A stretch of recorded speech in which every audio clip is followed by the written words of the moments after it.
Chapter 6 Game, Set, Match. It's May of 2010. I am sitting on a luxurious private jet with 9 other women from New York City and California. We are not traveling to a posh resort in Saint Tropez or the Cannes Film Festival in France. Not even close. I am in Africa. Yes, that's right, Africa. And we are flying to a rural airstrip in the middle of the South African wilderness. For the next 16 days, we will be visiting 4 different African countries as we embark on a charitable safari to raise money for schools in impoverished communities. And get this, I only have one bag packed. It weighs less than 25 pounds and contains little more than 3 pairs of khaki pants, 2 pairs of khaki shorts, and 6 t-shirts. I am both nervous and exhilarated. I have never been away from my husband and daughter for such a long time. Sure, Avery and I have gone out to Southampton or Aspen a day or so before Mario, and Avery has gone to day camp, but I've never been away from both of them for this long or this far away.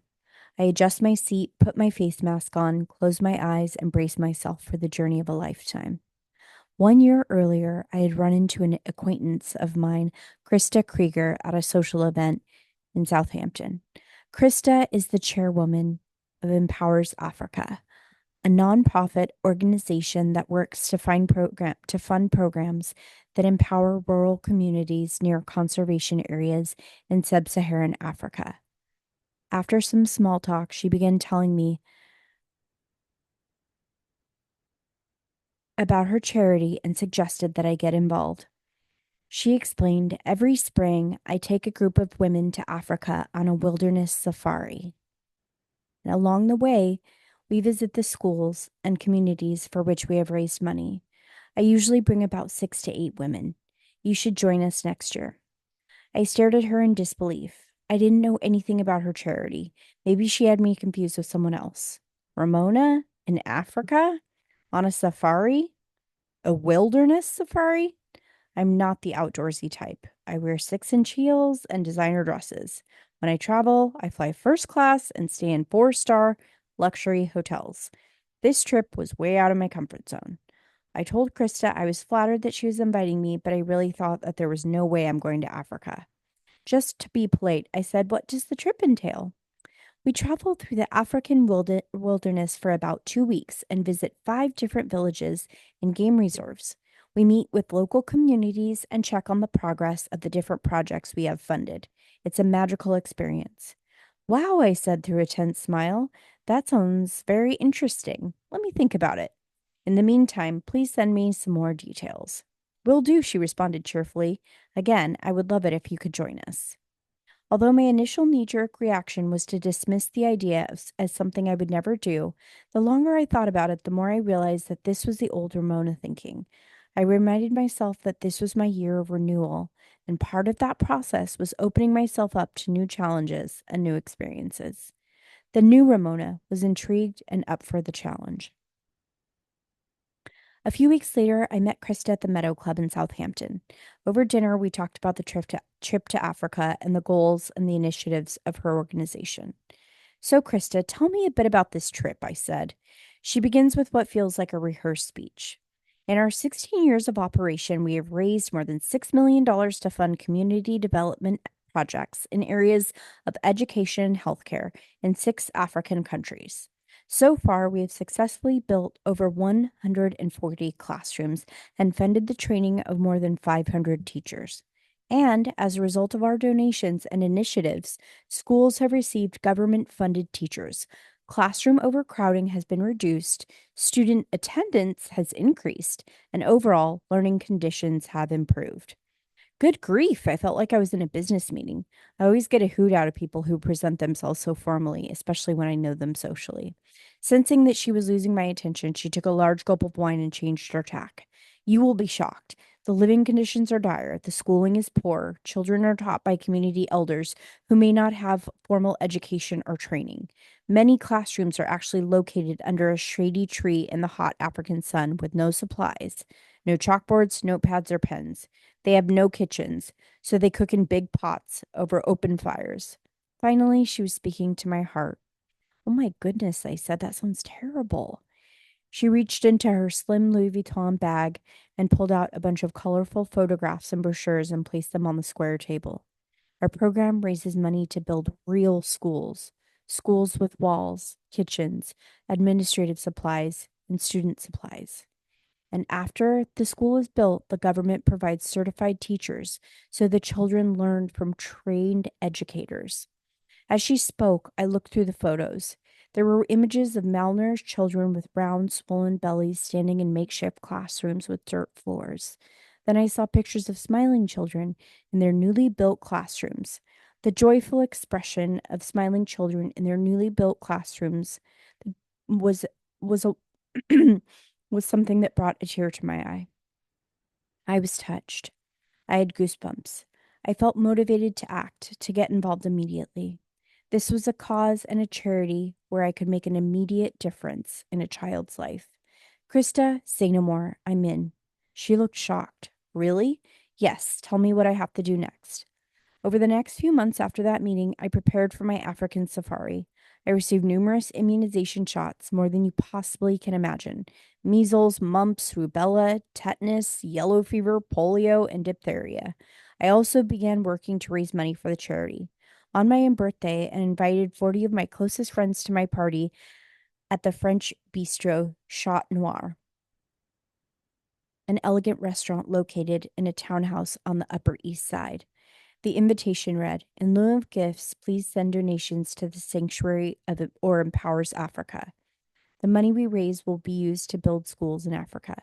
I was originally supposed to go to Africa with my good friend Marla. It was comforting to think that I would have her with me, but she had to drop out at the last minute, so I ended up going on my own with Krista and 8 other women, 5 of whom I had never even met before. The day before I left, I was a nervous wreck. I told everyone I ran into, the doorman of the building, the waiter at Tiramisu, and the owner of our local stationery store, how excited and nervous I was about the trip. On May 7th, 2010, I flew KLM Royal Dutch Airlines from JFK to Amsterdam, where my connecting flight was delayed for 4 hours because of a volcano eruption in Iceland the month before. I finally arrived in Johannesburg close to midnight, 20 grueling hours later, and collapsed into an exhausted sleep in my hotel room around 2 a.m. The plan was to meet up with the other women early the next morning and fly a charter plane to Kruger National Park, the first stop on our safari. I had set a wake-up call for 8 a.m., but that call never came, and I woke up from a jet-lagged sleep at 8:30 a.m. All I could think was, I was rushed to get ready. What will these women think of me?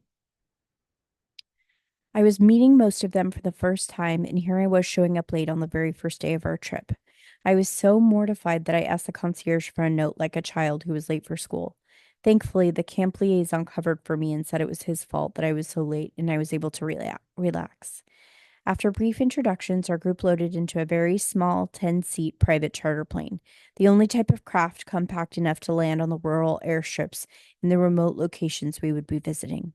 An hour later, we were deposited onto a solitary strip of tarmac.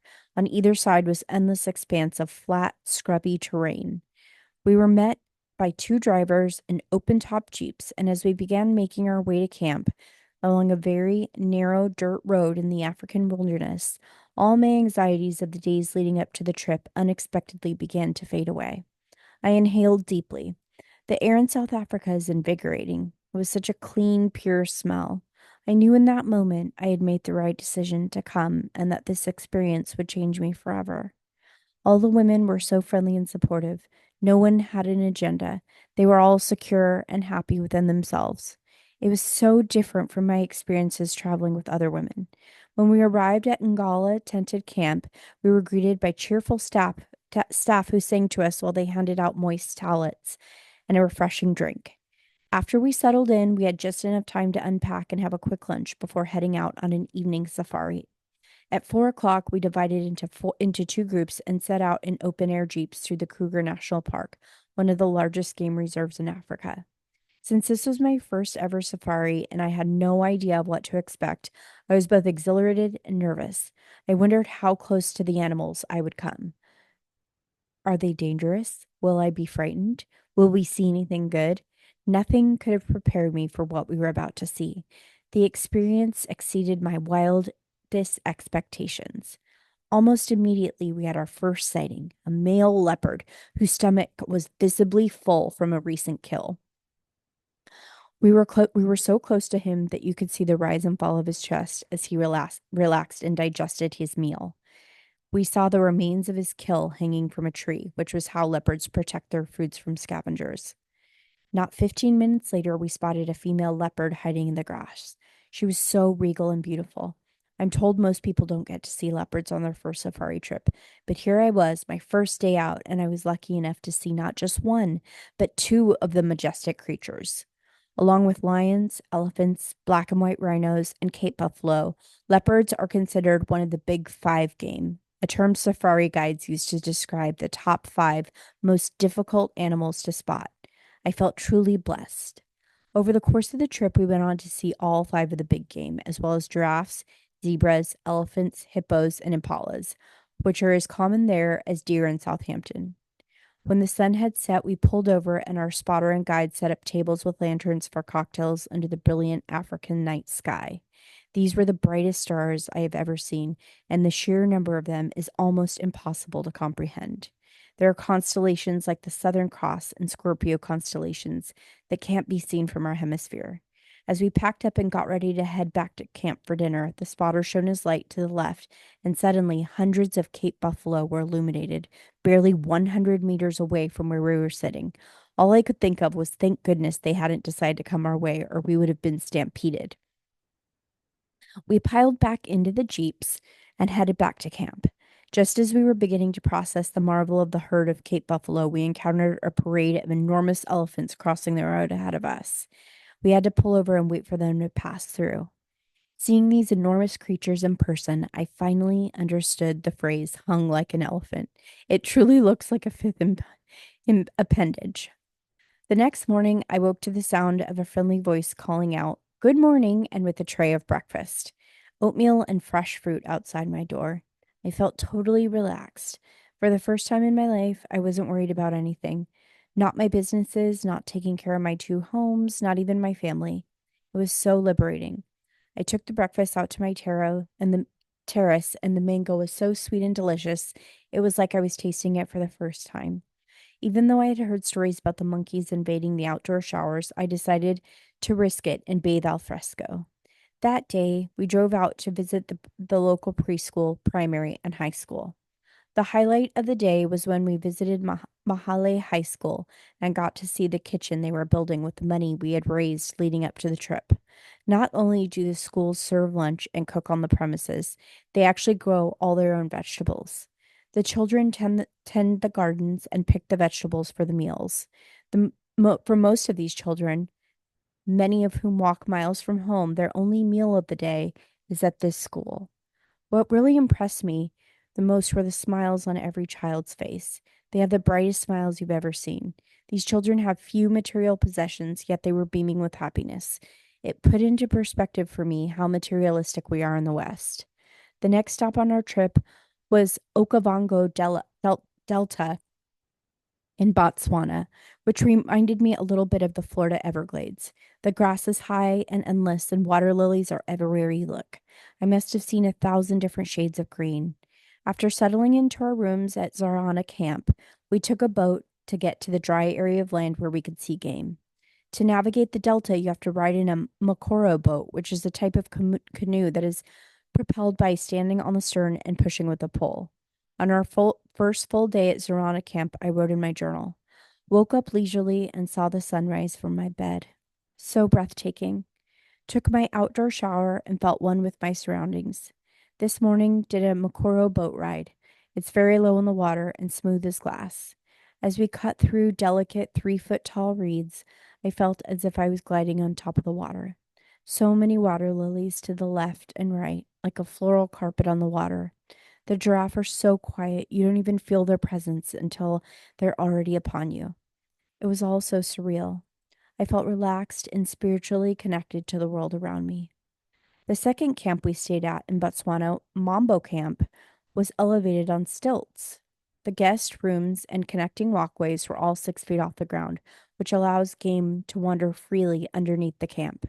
After sunset, we had to be escorted to our rooms, so no room hopping in the evenings at Mambo. One of the women in our group was awakened in the middle of the night by an elephant under her room. The next night, she slept in her clothes in case she had to make a run for it. One week into the trip, the only game in the Big Five we had not seen, other than the rhino, was the lion. In Botswana, we encountered an entire pride. We spotted their tracks and then came upon them, lying in the shade with four cubs, sleeping one on top of the other. Later that day in the same spot, we saw four lionesses cruising with their cubs, and we got to see the cubs rolling around and being frisky. We watched in amazement as the lionesses fell into formation to hunt and kill an impala. Almost as remarkable as the lions, we saw monkeys with large round testicles of the brightest blue you can possibly imagine, which gave new meaning to the term blue balls. On our last morning at Mambo Camp, while I was eating breakfast on my deck, I watched two elephants stroll by as casually as commuters on their way to work. The last leg of our trip was through Zambia and Namibia. In Zambia, our pilot flew over Victoria Falls before we landed, one of the seven wonders of the world. The enormity of the waterfall is mind blowing. It's mile wide. It's a mile wide and twice as high as Niagara Falls. As we approached the falls, the air appeared to be filled with endless smoke, but as we flew closer, we realized that it was actually vapor sprayed and released by the cascading waterfall. The indigenous name of Victoria Falls, Mosi Oitunya, actually means the smoke that thunders. From the air, you can see the rainbow spanning the side of the falls. After we landed, we were taken by bus for a closer tour. Our guide handed out ponchos because of the spray coming off the falls is so powerful, it feels like a monsoon. There were moments when the force of the water coming at me was so strong that I had to turn my face away from the falls. Our camp in Namibia, Toka Tented Camp, was built under a shady canopy of jackalberry and waterberry trees along the Zambezi River, the fourth largest river system in Africa. That night, we took a sunset cruise where I saw hippos up close for the first time. We also saw crocodiles. This was not like seeing them in a zoo. They were so well camouflaged in the water that you don't see them until they're almost upon you. At one point, I was sitting on the bow edge at the front of the boat, and a crocodile appeared out of nowhere, silently slicing through the lily pads on the surface of the still water and heading straight toward me. I screamed and nearly jumped out of my skin. Every country we visited had different topography and was a unique visual experience. Namibia was no exception. The landscape was unlike anything we had seen yet. There wasn't a single green bush or tree. Everything was dry. It is called the sand sea because of its towering dunes of fine rust-colored sand. I've never felt anything like the texture of the sand. It is brilliant orange but leaves no residue on your skin. We camped at Little Kualala, a beautiful lodge with bleached white floors, white walls, and white couches. It had a communal area with a wine cellar that you had to step down into like a hidden cave full of twinkling candles. By this point, I had bonded with the nine other women I had been traveling with. We had a camaraderie, respect, and positive energy. There was not one single argument the entire trip, a far cry from the trips with the ladies on the show. I wanted to do something special to show my appreciation, so I decided to host a cocktail party in the camp's wine cellar on our last night. I had the staff deliver handwritten letters to each of the women, inviting them to join me that evening. Beneath a backdrop of hundreds of candles flickering against the deep, dark walls of the cellar, I raised a glass and toasted my new friends. I thanked them for embracing me with open arms and allowing me to open myself up to this life changing experience. I actually started to choke up and get tears in my eyes. I felt so blessed to be in the midst of nine other secure, giving, and successful women. The final stop on our trip was Desert Rhino Camp in Damaraland, home of the rare desert adapted black rhino, where we presented four hippo rollers to the local community. These devices, which consist of long handles attached to barrel shaped containers, transport water more easily and efficiently than the traditional method. They roll along the ground almost like a handheld lawnmower, so the women of the community no longer have to carry heavy drums of water on their heads. They can carry up to 90 liters of water and are so easy to fill and transport that even young children and old women can use them. We were also in Tomorrowland to track the black rhino. We took jeeps out, and the trackers went on ahead of us. When we got a radio call that the rhino had been spotted, we set out after them on foot. We walked a mile along a rugged terrain of large broken rocks. It would have been easy to lose your footing, so we had to look down at our feet sometimes and hold hands to keep from losing balance. Finally, we spotted them. Two black rhinos just 100 meters away. Luckily, we were upwind so they didn't catch our scent and charge after us. That was my last day in Africa, and it was exhilarating to have spotted the black rhino and see that we had a positive impact on the local community. I never thought I would survive one day, much less 16, with a group of women I had never met on a continent half a world away from home. That night, we watched the sunset together, drank wine, and laughed like old friends. 2 years earlier, I would have never considered going on this trip, never considered leaving my family. But I was a new, renewed Ramona. I had opened myself up to the challenge and was rewarded tenfold. The trip turned out to be a life changing experience, something out of my element, my realm, my comfort zone, something spiritual, something special. I have always been involved in local and national charities. I've done behind the scenes activities and assisted in fundraising initiatives, but this was different. This was a hands on experience halfway across the world. I actually saw with my own eyes where the money we raised was going and used my own two hands to help improve the lives of the women and children in the communities we visited. As short sighted as it may sound, prior to this experience, when it came to helping children, I always thought I should focus on charities at home in the US. Yet, as I evolved and renewed myself, I began to realize that the only way to help other nations emerge from poverty is through the education and preservation of its children. Without education, they will always remain behind. I was grateful to have had the chance to make an impact on the lives of people in several African communities. My journey through Africa was a spiritual experience that opened my eyes to the world. All the women I traveled with had gotten along. There was no arguing and drama. I came back to New York feeling so peaceful and rejuvenated. Unfortunately, my newfound sense of tranquility was short lived. A few days after I returned, we filmed the reunion episode for season 3, and I felt as if I had been thrown back into the lion's den. And that's after being in the wild with actual lions. Reunions are always very intense and stressful, but this time I was determined to maintain my Zen like attitude. In fact, I remember Andy Cohen saying he couldn't believe how calm I was. He said, "Hey, I just came back from Africa." I even did my best to diffuse the tension between Bethany and Kelly. At one point, I got upset because I felt like Kelly wouldn't stop ranting about Bethany's PR people attacking her on page 6, which I don't believe is true. I didn't want to say, "Shut up, Kelly," so instead I stood up and said, "Ugh, I'm so hot," and started walking around and flipping the skirt of my dress. They all thought I was having a hot flash, but I was actually just trying to interrupt Kelly. The only time I got emotional was when I got up in front of Jill and stamped my feet because I was so upset about how she had treated Bethany and how she had showed up at the villa in St. John. I felt she owed all of us an apology for how she had handled things that season. The next season was even harder. I felt Jill was controlling everything that Kelly and Cindy were doing, that they became their own separate clique and weren't thinking independently. I also felt that Jill was bitter about Bethany and that she was taking all of her frustrations and anger out on me. By the end of the season, I was miserable and began to focus more on my businesses as a way to avoid my feelings. After that reunion, I remember one of the producers asking me how I would feel about filming with Jill for season 5. I told her somehow I'll make it work. I don't know how, but I always make it work. I'll figure it out. I remember her saying to me, "Ramona, that's what we like about you. You're a team player."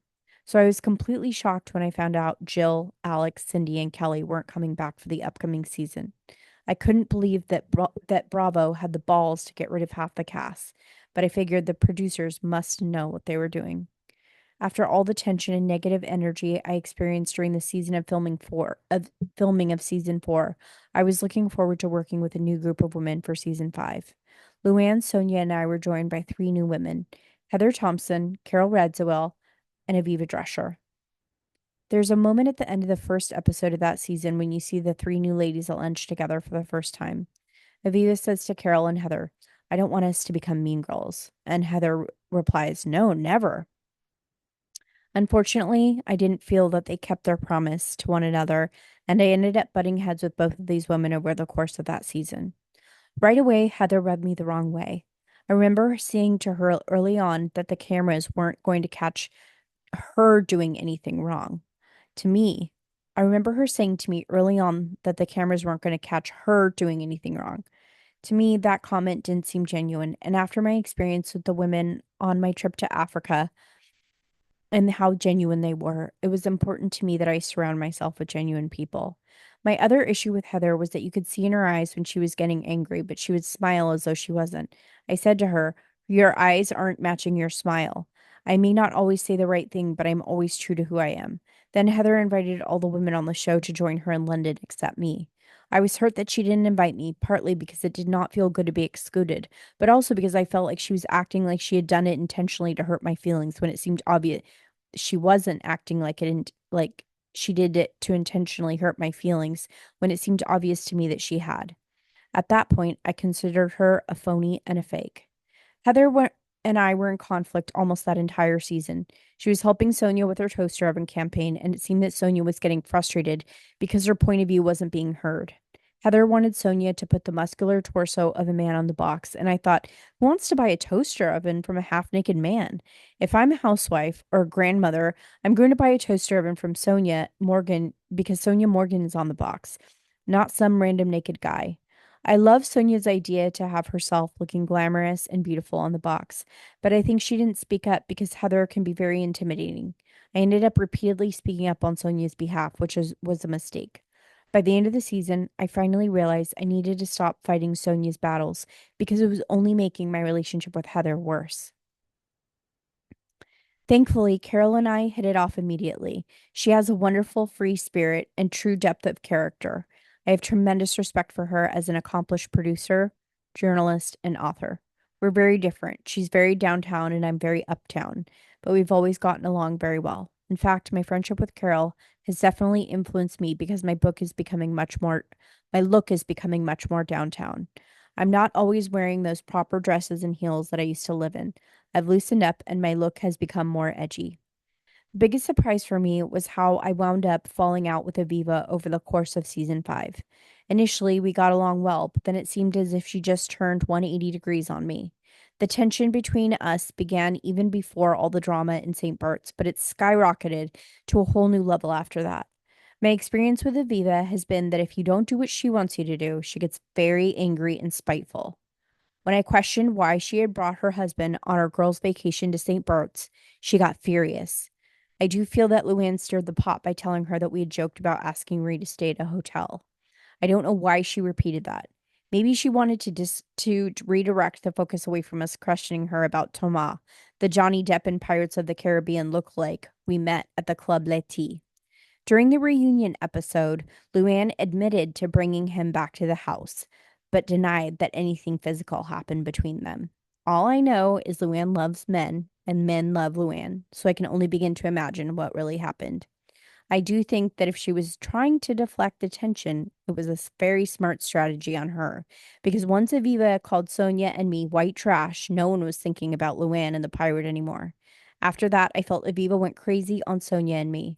Sonia rarely loses her temper. Generally, she takes on a very calming role when there is a conflict, but this fight even pushed her buttons. My favorite line of that season was when she took back her apology to Aviva and said, "Can I get a return to sender?" One of the most intense moments of that season for me was when I met Aviva for tea after we got back from St. Bart's. After I shot that scene with her, I felt bruised as though she had punched me with her words.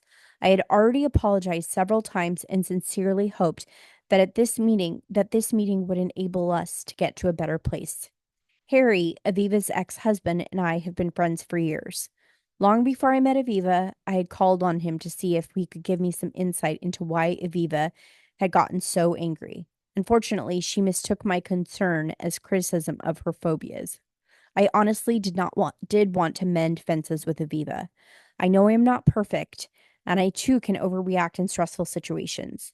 I did not want the conflict to continue. Life is too short to hold on to ill will and anger for extended periods of time. That's why I could not believe the anger that I felt was being directed at me on that day. At times, it seemed even more intense than anger.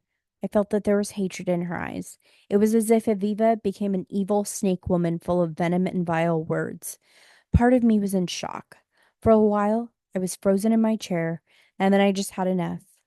When I get upset, I'm the type of person who can't deal with someone getting angry with me, so I tend to walk away. I admit that's not always a good trait, but this time I really just couldn't take it anymore. I remember that afterwards, the head producer said that he couldn't believe how long I sat there, and I replied, "Well, you always tell me I end the conversation too quickly when I get upset and I run away, so I thought I'd make you happy."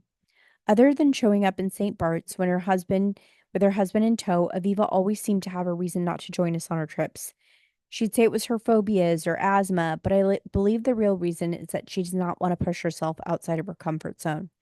I think that when she's backed into a corner of her motives are questioned, she feels the need to create drama the way she did in the final episode of season 6 at Sonia's party when she slammed her prosthetic leg on the table and then threw it across the room. I believe Aviva did that because she knew she had made a major mistake not coming with us on the trip to Montana.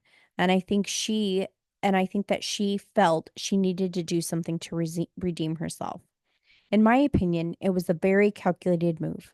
Our show is completely real and unscripted, which is why it has been so successful. But I believe that Aviva had scripted that scene in her head long before she got to the party. I've seen her remove her prosthetic leg, and it takes deliberation. So I don't see how, in the heat of the moment, that she could have had the presence of mind to unbuckle it that quickly and whip it onto the table. All of a sudden, boom, there was a leg on the table. We were all shocked. So I do think she got the reaction she wanted. Every jaw in the room dropped. You almost felt like she had cut off her leg because her prosthetic is so realistic looking. I remember Kristen Takeman, who was new to the show that season, blurted out that she felt like she was going to vomit. People were offended by that comment, but I understood where she was coming from. Aviva's leg is very lifelike, so having it suddenly appear on the table was like something out of a horror movie. I remember in season 5, Reed played a practical joke on me using Aviva's prosthetic. We were at their home in Miami, and they had Mario and me stay in the gorgeous master bedroom. I was in this huge walk-in closet, and I walked back into the room. One of Aviva's prosthetic legs was on the side table. I freaked out for a second because I thought someone had been murdered and dismembered. It was a very jarring experience. Although I've had many differences with Aviva, we have moved on from that confrontation and we are still friends. I was actually having lunch with her recently when Andy Cohen called to thank me for being so open about my life during the filming of season 7. That was a little awkward. I think Aviva needs to feel in control, and she has a hard time putting herself in a situation where that might not be the case. I understand that impulse. It's the reason that I was initially reluctant to go to Africa. There were too many unknowns. I would have to rely on other people, and I wouldn't have any control. But I took a leap of faith, and it wound up being the most exhilarating and spiritual experience of my life. In 2013, I returned to South Africa with Avery and Mario. After hearing all about my trip, Avery had been dreaming of seeing Africa for herself, and I wanted to share the experience with her.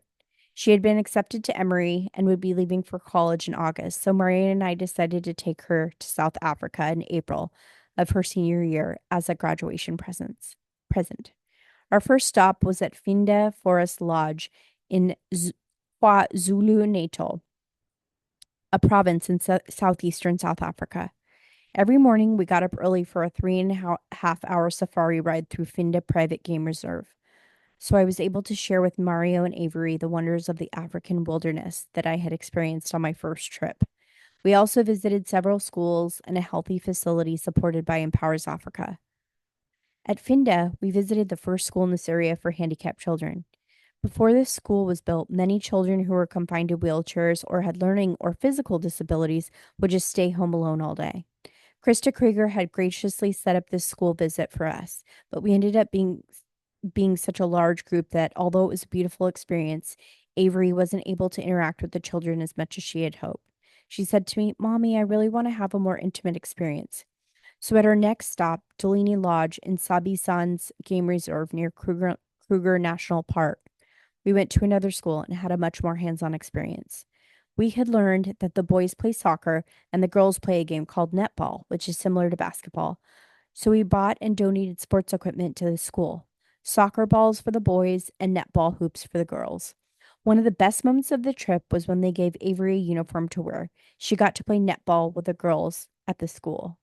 We had already started filming for season 6 by then, but I took the time off because I felt it was important for Mario and Avery and I to have that time together as a family before she left for college. That trip was an incredible bonding experience for us. I wanted to teach my daughter the valuable lesson that I had learned on my own trip 3 years earlier. To grow as a person, you have to take yourself out of your element and open yourself up to change and new experiences. Little did I know, however, that I was about to be taken out of my comfort zone. Over the following year, my marriage of 22 years collapsed in an excruciatingly public way, and I found myself sorting through the rubble of my life in search of some kind of foundation upon which to begin rebuilding.